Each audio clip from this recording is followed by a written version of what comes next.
Yeah? Yeah. My number 3 is a game. Is a piece of downloadable content called Chaos Rising, which is downloadable content for Dead Rising 3. It's the third part of the 4-part series of downloadable content called Untold Stories of Los Perdidos.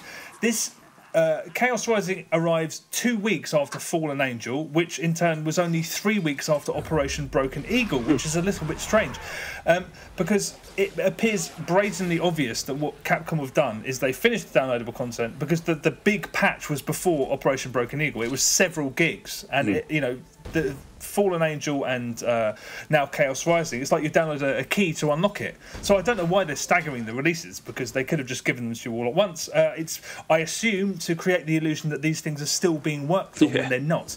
And Capcom has got previous in this department, although this is being actually published by Microsoft, so who knows. But anyway, I kind of found the first 2 pieces of downloadable content passably entertaining and bordering on being worth the price of admission. Bordering on. This is a whole other kettle of fish altogether. You play as the leader of a bike gang, whatever. The whole thing is just fetch quests. The first thing that happens is you encounter a bad guy. He's like, go and get my whiskey. And you're like, all right, I'll go and get that whiskey. You go get the whiskey. Then you meet some guys like, go get me some bikes. At one point, while you're getting these bikes for this guy, your mission is explore while he works.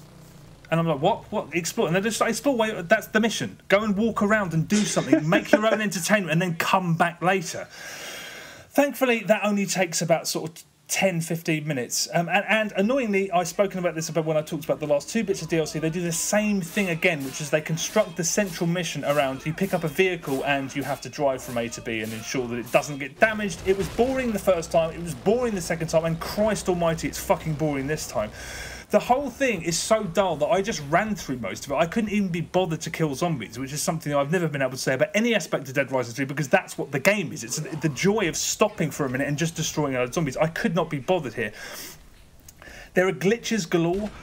So for such a short game, and the story is over in about 45 minutes. In that sort of 45 minutes, a boss came back to life after I killed him. Another boss I killed dropped a collectible upstairs on the roof above us. I fired a projectile, a canned animation of someone climbing out a window, and it just froze it in midair. For such a short period of game, it's got more glitches in it than most full games, easily. There's also the content is there's this 45-minute fetch quests, and then there are loads of collectibles. Now, collectibles are not content. If there's collectibles in a game and you like the game so much you will enjoy it, that's fine. But advertising them as new gameplay, it's not gameplay. I'm sorry. Most people don't want to do that shit. It's not content. So them saying, hey, there's 20 brand new bottles of whiskey hidden around the city. Bullshit. That is not content.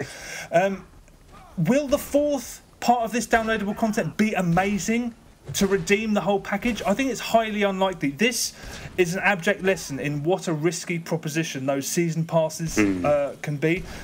1 out of 10. This is absolute fucking garbage. I mean, I was furious when it finished. I feel terrible for people who've shelled out for this. I wouldn't be surprised if the 4th one is just a fucking cutscene. Rubbish.